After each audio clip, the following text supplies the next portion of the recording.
조심할 수 있기를 바라요.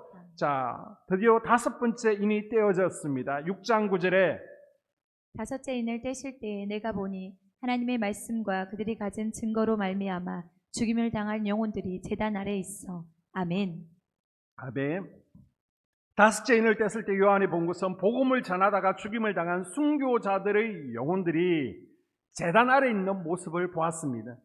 자, 하나님의 말씀과 그들이 가진 증거라는 것은 예수 그리스도가 나의 주님이시라는 증거입니다. 아멘. 그들이 가진 증거란 십자가 증거예요. 아멘. 십자가에서 피 흘리신 예수님을 내 구주로 고백하고 믿음을 지키다가 숨져간 수많은 그리스도인들을 지금 의미하고 있습니다. 아멘.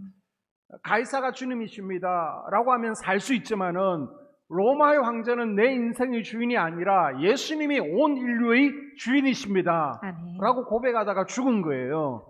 나는 마지막 날에 이런 고백을 할 수 있을까?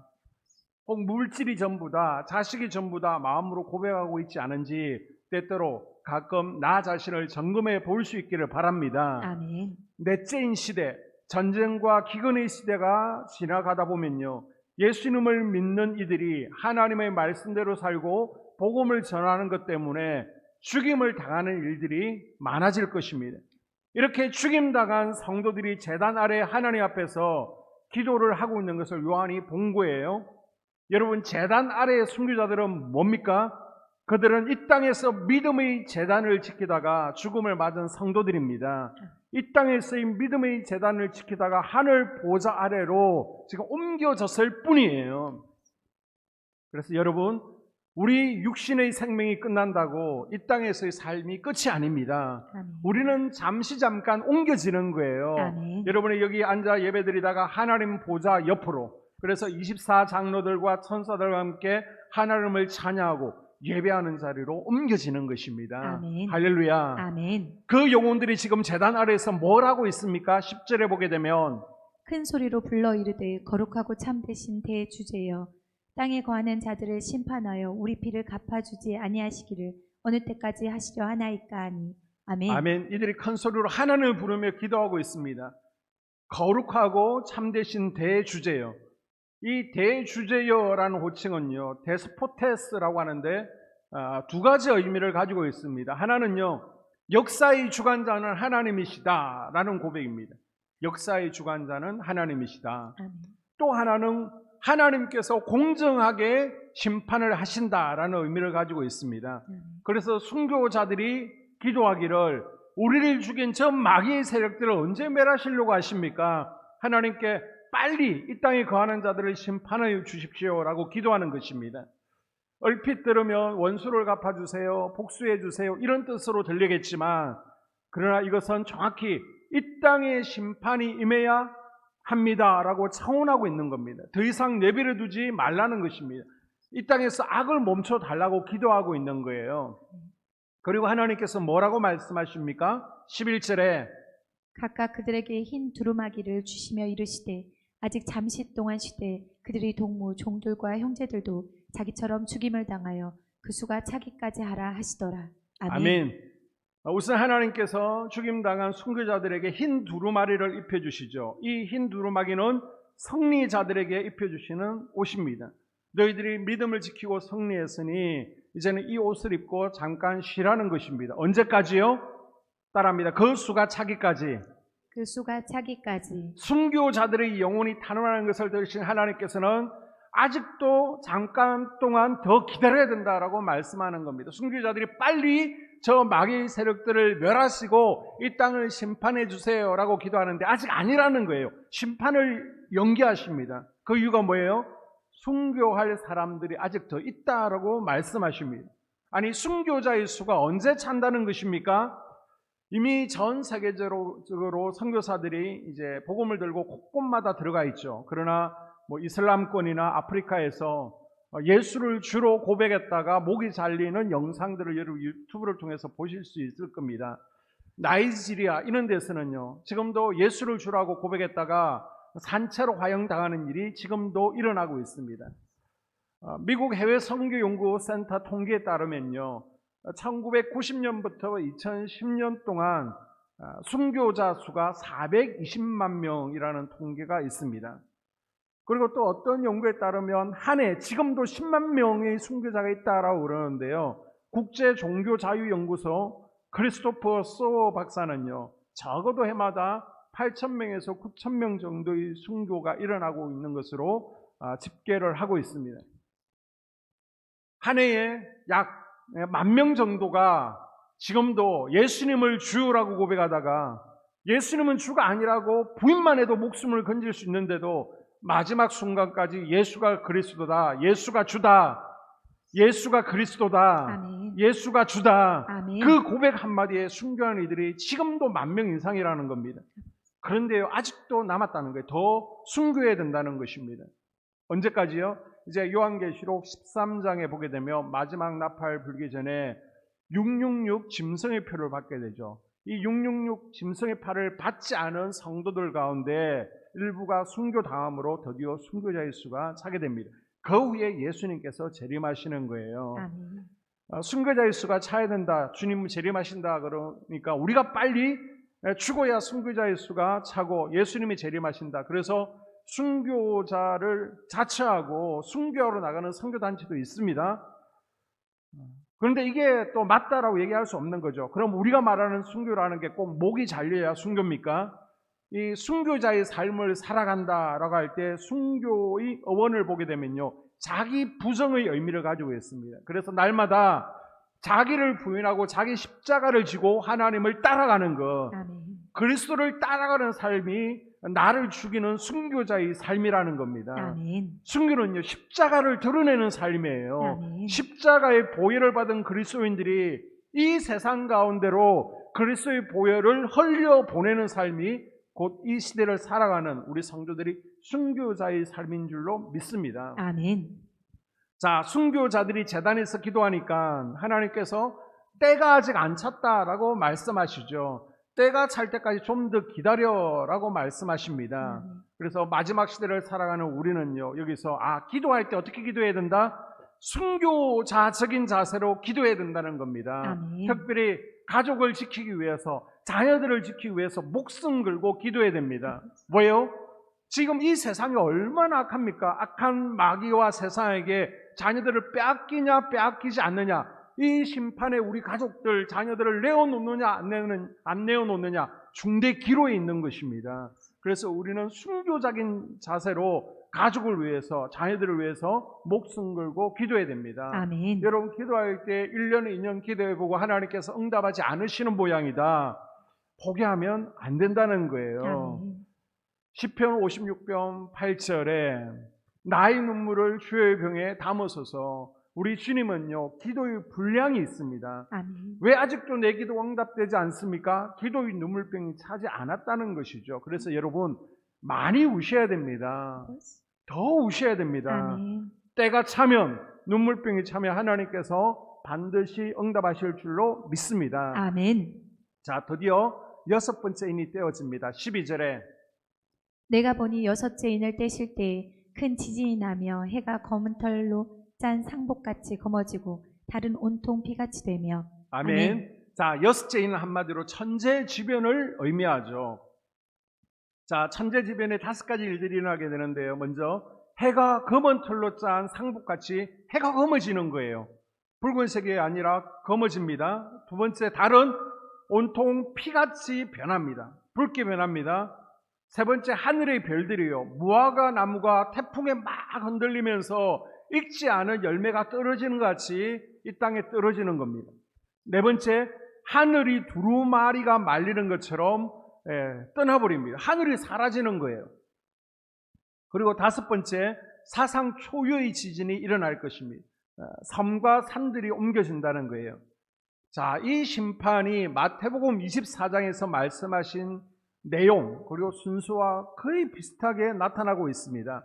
마태복음 24장, 25장도 종말장이라고 하는데요, 예수님께서 마지막 때에 대해서 말씀하시죠.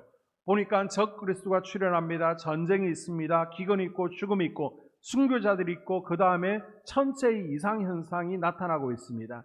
자, 24장 3절에서 5절을 보게 되면 예수께서 감난산 위에 앉으셨을 때에 제자들이 조용히 와서 이르되 우리에게 이르소서 어느 때에 이런 일이 있겠사오며 또 주의 임하심과 세상 끝에는 무슨 징조가 있사오리이까? 예수께서 대답하여 이르시되 너희가 사람의 미혹을 받지 않도록 주의하라. 많은 사람이 내 이름으로 와서 이르되 나는 그리스도라 하여 많은 사람을 미혹하리라. 아멘. 아멘. 제자들이 예수님께 묻죠. 마지막 때에 무슨 일이 있습니까? 언제가 마지막 때입니까? 라고 물었을 때 예수님께서 마지막 때에 적 그리스도가 일어난다라고 말씀하십니다. 그리고 7절부터 보게 되면요, 마지막 때 민족이 민족을, 나라가 나라를 대적하여 일어나겠고, 우리가 둘째인에서 배웠죠. 곳곳에 기근과 지진이 있으리니, 넷째인에서 배웠습니다. 이 모든 것은 이제 시작이라는 거예요. 재난의 시작이라. 전쟁이 있고 기근과 지진이 있을 거라고 예언합니다. 그 다음 9절에 그때 사람들이 너희를 환란에 넘겨주겠으며 너희를 죽이리니 너희가 내 이름 때문에 모든 민족에게 미움을 받으리라. 다섯째 인입니다. 그리스도를 주로 고백하기 때문에 많은 사람이 죽는 순교 역사가 일어나게 되는 겁니다. 그리고 29절에 보게 되면 그날 환란 후에 즉시 해가 어두워지며 달이 빛을 내지 아니하며 별들이 하늘에서 떨어지며 하늘의 권능들이 흔들리리라. 아멘. 하늘의 해달별 천체 이상이 일어납니다. 자, 마태복음 24장의 내용은요, 요한계시록 6장의 내용과 비슷합니다. 그래서 어떤 이들은요, 요한계시록은 환상이다, 이건 상징이다. 그래서 요한계시록은 상징으로 풀어야 돼, 아니면 뭐 영적으로 풀어야 돼라고 말합니다. 그래야 뭔가 있어 보이고 고상해 보이는 것 같습니다. 그런데 예수님께서도 마지막에 일어날 일들을 뭐 환상으로 또 상징으로 풀지 않죠. 상징이 아니라 실제 사건이라고 예수님께서도 말씀하십니다. 아멘. 그래서 저도 예수님께서 말씀하신 그대로 요한계시록에서 말하는 대로 있는 그대로 지금 풀어드리는 것입니다. 자, 그래서 12절에 보게 되면요, 여섯째 인을 떼실 때 큰 지진이 나며, 이건 뭐 지진이면 지진이지, 이거 지진이 뭐 영해를 하고 또 상징으로 풀고 그러면 안 된다는 겁니다. 그래서 크게 기록된 지진만 14세기에 137회, 15세기에 174회, 16세기에 253회, 20세기에는 2550회. 점점 지진이 많아지고 있습니다. 1900년 이전에 일어난 지진 가운데 가장 큰 지진은요, 1755년 포르투갈 리스본 대지진입니다. 이 지진으로 리스본시가 완전히 다 파괴되었죠. 그 당시 진도 9 정도 10만 명이 사망했습니다. 엄청난 쓰나미가 일어나고요, 6일 동안 도시가 불에 타게 되죠. 흔들린 지역이요, 유럽의 4배 정도 되는 넓은 지역에서 흔들림을 느꼈다라고 그럽니다. 그리고 중국 당산 대지진으로 1976년 100만 명이 죽었습니다. 그리고 스촨성 지진으로 약 9만 명이 죽었습니다. IT 지진으로 27만 명이 죽었습니다. 1999년에 터키 지진이 있었습니다. 터키 이스탄불 지역에 4만 명이 사망했습니다. 이스탄불 이 수도 건축물 65% 정도가 부실공사였다는 거예요. 그래서 부실공사로 지어진 건물은 하나도 남지 않고 다 무너졌습니다. 이 터키의 지진을 보게 되면요, 4만 명이 죽었는데 저는 우리나라가 걱정되는 거예요. 지난번 경주에 진도 4 정도의 지진이 있었는데도 난리가 났지 않습니까? 그리고 요 며칠 전에는 건물을 짓다가도 무너지지 않습니까? 부실공사에다가 내진 설계도 제대로 되지 않았는데 분명히 이런 지진이 일어나게 되면요, 99%는 다 무너져 내릴 것입니다. 그런데 우리는 또 원자력 발전소가 많잖아요. 그것도 단단하지 않습니다. 그래서 더 위험하다는 것이죠. 그리고 뉴욕타임즈에 의하면 미국 콜로라도주 같은 경우에는요, 1962년 전까지는 지진이 한 번도 없었습니다. 그런데 그 후에 무려 3,000번이나 일어나고 있습니다. 갈수록 지진의 횟수나 강도가 증가하고 있습니다. 요즘처럼 땅이 흔들리면서 지진이 동시다발적으로 계속 일어났던 적이 없는 거예요. 한국도 마찬가지입니다. 한국이 지진에서 예외 지역은 아니죠. 우리나라에도요, 적어도 평균 70번 이상, 1년에 70번 이상의 지진이 일어나고 있고요. 과거에 1990년대 이전보다 무려 7배 정도로 늘어나게 된 것이죠. 점점 지진이 많아지고 강도가 세지고 있습니다. 그런데 6번째 인이 떨어지면요, 이런 지진은 아무것도 아니라는 것이죠. 더 지진이 강력해지고 세진다는 것입니다. 자, 그러면서 해가 검은 털로 짠 상복같이 검어지고 달이 온통 피같이 되며 요엘서 2장 31절에 보게 되면 여호와의 크고 두려운 날이 이르기 전에 해가 어두워지고 달이 핏빛같이 변하리라. 이 예언의 말씀이 이제 실제로 성취되는 거예요. 해가 어두워지고 달이 핏빛같이 변하리라. 그리고 13절에 보게 되면 하늘의 별들이 무화과 나무가 대풍에 흔들려 서리건 열매가 떨어지는 것 같이 땅에 떨어지며, 뭐가 떨어져요? 별이 떨어집니까? 무화과 나무가 떨어집니까? 무화과 나무요? 네, 별. 이런 것을 우리가 정확하게 잘 봐야 됩니다. 이제 비유컨대 무화과 나무가 태풍이 불 때에 서리건 무화과 열매가 떨어지는 것처럼 하늘에서 별이 떨어진다는 겁니다. 자, 그럼 여기서 별이 떨어진다는데 별이 뭐냐? 별은 그냥 별이에요. 이 별에 대해서 별의별 해석들이 다 나옵니다. 그래서 마지막 때는 주의 종이 타락한다. 아니에요. 신천지는 해달별이 떨어지는데 해는 목사고 달은 전도사고 별은 성도다. 다 타락한다 그러는데 그건 더 아닙니다. 그냥 별은 뭐라고요? 그냥 별입니다. 그런데 사람 사는 땅에 어떻게 별이 떨어진다는 것이냐? 좀 길게 설명을 드리겠습니다. 자, 화면에 보시는 것처럼 여기가 이제 태양계라는 건데요.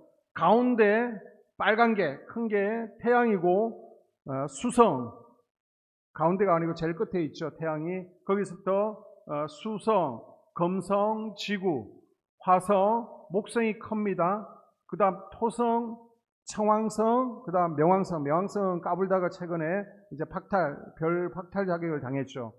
그리고 여기 자세히 보게 되면 이제 화성이라는 별과 목성이라는 별 사이에 간격이 딴 데보다 떠 있습니다. 띠 같은 게 하나가 있을 겁니다. 자세히 보면요, 별 하나가 박살이 난 거예요. 원래 이 목성과 화성 사이에는 별이 하나 더 있었습니다. 그런데 이 별이 박살이 나서 콩가루 집안이 되어서 막 떠돌아다니는 겁니다. 1000조각, 10,000조각 나서 이 부서진 별 조각을 뭐라 그러느냐? 소행성대라고 그럽니다. 한번 따라해 볼까요? 소행성대. 소행성대. 여러분이 메모했다가 집에 가셔서 유튜브로 소행성대, 소행성 충돌이라고 하면 얼마나 많은 영상들이 있는지 볼 수 있습니다. 이 소행성들이 1000조각, 10,000조각 나서 부스러기가 지구의 인력에 빨려들게 됩니다. 이것을 이제 유성이라고 하죠. 작은 것들은 대기와 충돌할 때 다 타서 없어지게 됩니다. 타다나무 운석 주우면 로또 맞았다. 몇 억의 가치가 있죠. 자, 문제는요, 심각한 것은 1997년 7월 14일, 1994년 7월 제헌절입니다. 여기 별들 가운데 이 1000조각, 10,000조각 난 소행성대 가운데 21개의 큰 조각들이 집단으로 이 궤도에서 이탈한 겁니다. 가출을 한 거예요. 이것을 발견한 사람이 슈메이커와 레비라는 천문학자인데, 그래서 이 두 사람의 이름을 따서 슈메이커 레비 9이라고 이름을 붙였습니다. 이 21개의 별 소행성들이 집단 이탈해서 막 목성을 향해서 돌진하는 겁니다. 갑자기. 그래서 미국 천문학자들이 손에 땀을 쥐고 저게 충돌하면 어떻게 될까? 밤낮 잠을 못 자고 지켜보고 있었는데 드디어 1994년 7월 17일 제헌절 날 목성에 딱 충돌하게 됩니다. 이 21개의 별들이 A, B, C, D, E, F, G 해가지고 쭉 이름이 붙어 있습니다. 그 가운데 7번째 이 G 별이라는 것이 가장 큰 건데 직경이 3km 정도 됩니다. 3km면 어마어마하게 큰 것이죠.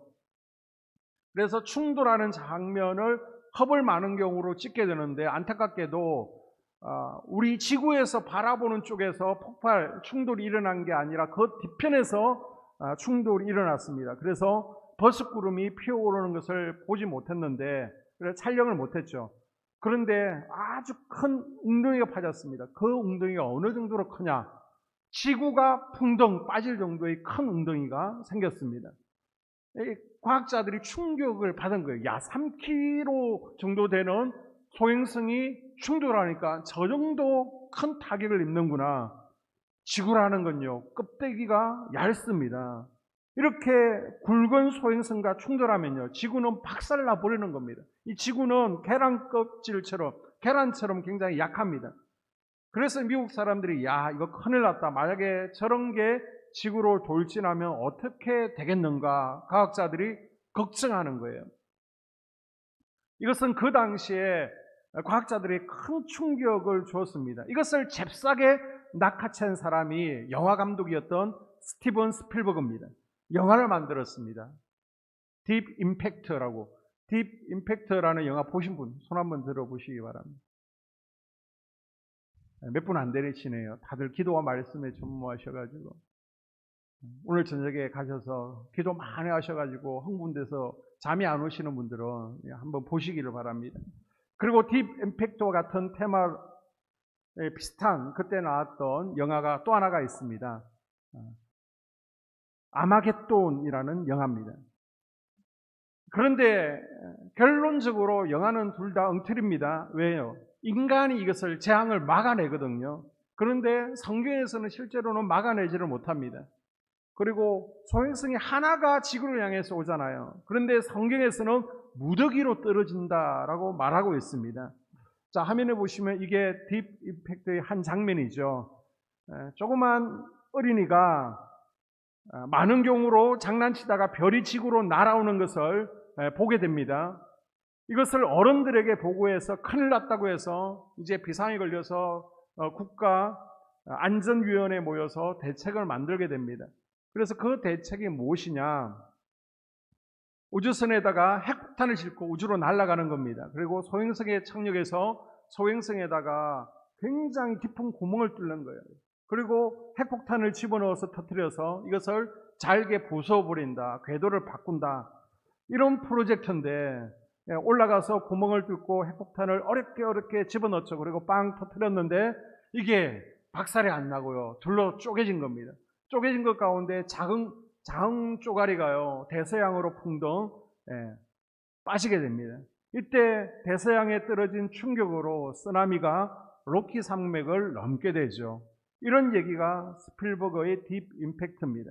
굉장히 흥미진진합니다. 자, 화면에 보시면요, 몽골을 거쳐서 러시아 쪽으로 날아가다 보면 고비 사막 가운데 이런 소행성 충돌 자국이 호수처럼 되어 있습니다. 자, 고비 사막 가운데 있는 것이 보이시죠? 마치 보석같이 아름다워 보이지만 사실은 엄청난 충돌이 있었던 겁니다. 그리고 1908년에 러시아 퉁구스카에 유성이 떨어지게 됩니다. 지름이 50m급, 얼마나 충격이 컸는지 무려 800km 밖에까지 폭발음이 800km면요 어떻게 돼요? 우리 저 부산에서 백두산에 떨어졌는데 다 들릴 정도로 큰 충격음이었습니다. 제주도보다 큰 숲이 완전히 파괴되었습니다. 그래서 8천만 그루의 나무가 그냥 그 충격으로 다 넘어가 버린 거예요. 만약 이게 도시에 떨어졌다면 아마 어마어마한 사람들이 죽었겠죠. 자, 다음 그림을 보게 되면 미국의 아리조나주에 있는 운석공입니다. 운석이 30m짜리가 충돌한 겁니다. 그런데도요, 직경이 1.5km, 지름이 1.5km, 깊이가 200m가 되는 큰 웅덩이가 생겼습니다. 웅덩이를 우리가 이제 크레이터라고 그러는데요. 여기에 떨어지고 남은 운석이 지금 이렇게 박물관에 전시되어 있죠. 그리고 캐나다에 가게 되면 클리어 워터 호수가 있습니다. 이제 너무 크니까 인공위성으로 찍은 것인데요. 오른쪽에 보시면 원 두 개가 보이시죠? 이게 이제 예당, 우리나라에서 제일 큰 호수가 아마 예당지입니까? 예당지만한 호수 두 개가 있는 거예요. 이게 뭐냐? 운석이 떨어진 자국입니다. 쌍둥이 운석이 떨어져서 호수의 지름이 하나는 32km, 하나는 20km, 22km, 깊이가 약 180m 정도. 호수가 굉장히 깊습니다. 충격으로 200m 정도의 호수 두 개가 생겼습니다. 자, 그리고 제일 큰 게 멕시코 유카탄 반도에 15km짜리 크기의 운석이 떨어지게 됩니다. 그래서 직경이 180km, 어마어마한 직경이죠. 깊이는 20km의 어마무시한 웅덩이가 생겼습니다. 이 소행성이 공룡을 포함한 지구 인구의 75%를 멸종시켰다라는 것이 학계의 정설입니다. 자, 앞으로 향후 100년간 지구와의 충돌 위험이 있는 소행성이 무려 23개가 있습니다. 그 가운데 대표적인 게 이제 몇 년 남지 않았습니다. 아포피스 소행성이라는 건데요. 지름이 370m 정도 됩니다. 학교 큰 운동장만한 소행성이라고 해야 되나요? 2029년에 지구에 근접하게 됩니다. 그리고 베누 소행성은요, 지름이 500m 정도 됩니다. 이것이 떨어지면 히로시마 원폭의 8만 배 정도의 충격을 입게 되는데 많이 남았습니다. 이것은 한 100년 정도 남았습니다. 2135년에 지구에 접근을 하게 됩니다. 앞으로 여러분이 뉴스나 기사를 통해서 소행성 충돌이라는 이야기를 계속 듣게 될 겁니다. 그나마 그렇게 한계, 외톨이로 오면 어떻게든 대처를 하겠는데 성경을 보게 되면요, 한계가 오는 것이 아니죠. 무화과 나무에 태풍이 불어올 때 덜 익은 과실이 막 떨어지는 것처럼 떨어지니까 이거는 막아낼 수 있는 것도 아니고요, 막아낼 엄두도 못 내고 그냥 당하는 것으로 되어 있습니다. 자, 그 결과가 뭐라는 것입니까? 14절에 보게 되면 하늘은 두루마리가 말리는 것 같이 떠나가고 각 산과 섬이 제자리에서 옮겨지매. 아멘. 뭐가 옮겨간다고요? 산과 섬이. 진짜 산과 섬이 옮겨가는 겁니다. 이건 상징이 아닙니다. 얼마나 지구에 큰 진동이 있는지 산과 섬이 제자리에서 막 옮겨지는 거예요. 2011년에 일본에 9.0 대지진이 있었잖아요. 지구 자전축이 변경되었습니다. 일본 아래 지각판이 2.5m 이동했고요. 한국도 5cm 이동했습니다. 그런데 소행성 충돌이 일어나면 대지진이 일어나죠. 섬이 아예 옮겨지는 겁니다. 그래서 대마도가 제주도로 옮겨지고요. 독도가 울릉도와 붙어버리고 일본은 침몰하게 되고 이런 일들이 일어나게 된다는 것이죠. 각 섬과 섬들이 제자리에서 옮겨갈 정도의 지진이라면 그 충격 때문에 놀라서 심장마비로 죽을 사람도 많이 있다는 겁니다. 자, 누가복음 21장 25절에서 27절에 보게 되면 1월 성신에는 징조가 있겠고 땅에서는 민족들이 바다와 파도의 성난 소리로 인하여 혼란한 중에 공고하리라. 사람들이 세상에 임할 일을 생각하고 무서워함으로 기절하리니 이는 하늘의 권능들이 흔들리겠습니다. 아멘. 아멘. 자, 하늘의 해달별들이 흔들리는 겁니다. 1월 성신의 징조가 있습니다. 그 결과가 뭐예요? 바다와 파도, 성난 소리. 바다, 파도가 화가 났다는 건 뭘 상징할 수 있습니까? 뭘 여러분이 떠올릴 수 있어요? 쓰나미를 생각할 수 있겠죠. 바다에서 일어나는 지진으로 인해서 해일이 일어나게 된다는 겁니다. 그래서 2004년 인도네시아에서 일어난 쓰나미로 30만 명이 사망을 했죠. 그리고 2011년 일본 바다 지진으로 쓰나미가 일어나서 2만 명이 사망하고 실종되었습니다. 그리고 후쿠시마 원전에서 방사능이 유출되었는데 그 타격이 체르노빌의 10배 수준이었습니다. 자, 6번째 인을 깰 때에 천재지변이 일어나게 되면 주를 믿지 않는 모든 계층의 사람들이 동굴로 그리고 산으로 들의 바위 틈에 숨어서 공포 가운데 두려워 떨게 됩니다. 그래서 요새 보니까 마지막 재앙 그리고 핵 전쟁을 피해서 지하 벙커를 만들고 또 캡슐 같은 것을 만들어서 그 안에 들어가서 소행성 충돌을 피하겠다, 또 핵 전쟁을 피하겠다, 그러는 분들이 있습니다. 그런데 결국 이들은 뭐라고 부르짖게 됩니까? 15절에서 16절을 보게 되면 땅의 임금들과 왕족들과 장군들과 부자들과 강한 자들과 모든 종과 자유인이 굴과 산들의 바위 틈에 숨어 산들과 바위에게 말하되 우리 위에 떨어져 보좌에 앉으신 이의 얼굴에서와 그 어린 양의 진노에서 우리를 가리라. 아멘. 아멘. 사람들이 하나님의 진노가 너무 두려운 나머지 산과 바위에게 제발 우리 위에 좀 떨어져서 우리를 깔아뭉개서 죽여달라라고 호소하고 있습니다. 그런데요, 놀랍게도 보면 하나님께 기도하지 않죠. 하나님의 시선과 얼굴을 피해버립니다. 누구에게 기도합니까? 산과 바위에게 기도하고 있습니다. 그들이 숭배할 수 있는 모든 것들에게 제발 이 재앙으로부터 우리를 지켜달라고 부르짖는 것을 볼 수 있습니다. 자, 이제 마지막 일곱째 인이 떼어집니다. 그럼 일곱째 인이 떼어지면 재앙이 일어나는 것이 아니라 일곱 나팔 재앙이 시작됩니다. 그래서 8장부터 이제는 2단계 환란, 일곱 나팔 재앙이 일곱 인이 떼어지는 순간 펼쳐지게 되는 거예요. 자, 그러면 7장은 뭐냐? 7장은 다음 주 수요일 날 하도록 하겠습니다. 맛보기만 하게 되면 6장 17절에 누가 이 무서운 하나님의 심판에서 누가 견디겠느냐? 누가 하나님의 보좌와 어린 양의 진노 앞에 설 자가 있겠느냐라고 질문하죠. 이 질문에 대한 대답이 7장이라는 겁니다. 우리가 여기까지 들으면 너무 두려워, 무서워, 요한계시록 무서워라고 생각할 수 있는데 그게 아니라는 거예요. 그걸 7장에서 지금 말씀하고 있습니다. 그래서 7장을 보게 되면요, 하나님의 인을 맞은 자들이 하나님 앞에 설 수 있다는 겁니다. 아멘. 하나님의 인을 맞은 성도들은 아무도 해하지 못하도록 지켜주시고, 아멘. 예수님을 믿는 믿음 안에 있는 자들은 주님께서 다 보호해 주실 거라는 소망의 말씀이 바로 7장의 말씀입니다. 아멘. 그러니까 뭐 하지 말라는 거예요? 두려워하지 말라는 겁니다. 아멘. 두려워하지 말고 마지막을 잘 준비하고 또 준비하라는 겁니다. 아멘. 여러분은 지금 어떻게 마지막을 준비하고 있습니까?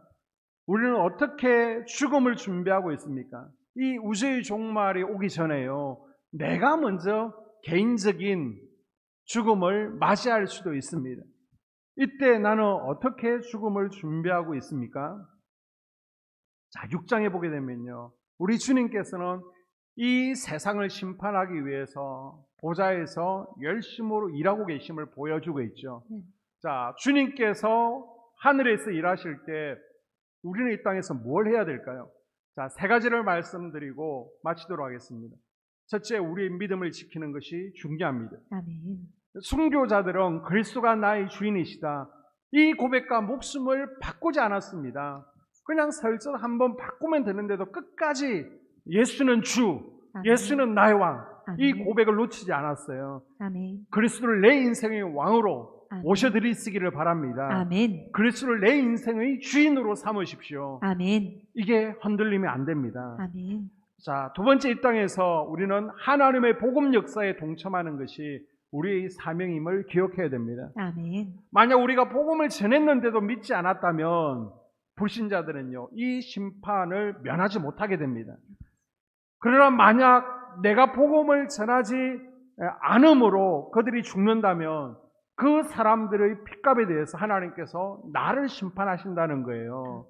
그래서 이제 내가 성도라면, 하나님의 자녀라면 최소한 가족들에게는 아무도 벗어날 수 없는 심판이 있다는 것, 그리고 주님 안에서 하나님의 일을 맞은 이들은 하나님께서 끝까지 지키시고 보호해 주실 것이라는 것을 말해줘야 되는 책임이 있다는 겁니다. 아멘. 이 땅의 지상의 교회는 이사갈의 사명을 감당해야 됩니다. 아멘. 예배자의 사명도 감당해야 되지만 아멘. 복음 전하는 서불론의 사명도 감당해야 된다는 것입니다. 아멘.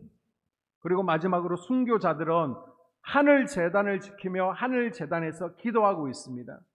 우리는요, 이 땅에서 지금 제단을 지키는 하나님의 거룩한 백성들입니다. 아멘. 여러분, 이 제단을 지킬 수 있기를 바랍니다. 아멘. 예배의 자리를 지키십시오. 아멘. 기도의 자리를 지키십시오. 아멘. 기도의 눈물병을 하나하나 채워가야 됩니다. 아멘. 기도의 자리에서 마지막을 맞이하는 성도처럼 복된 인생은 없는 거예요. 아멘. 그래서 여러분, 이 제단에서 주님의 다시 오심을 준비하고 아멘. 맞이하는 아멘. 거룩한 주님의 신부들이 될 수 있기를 주님의 이름으로 당부합니다. 아멘.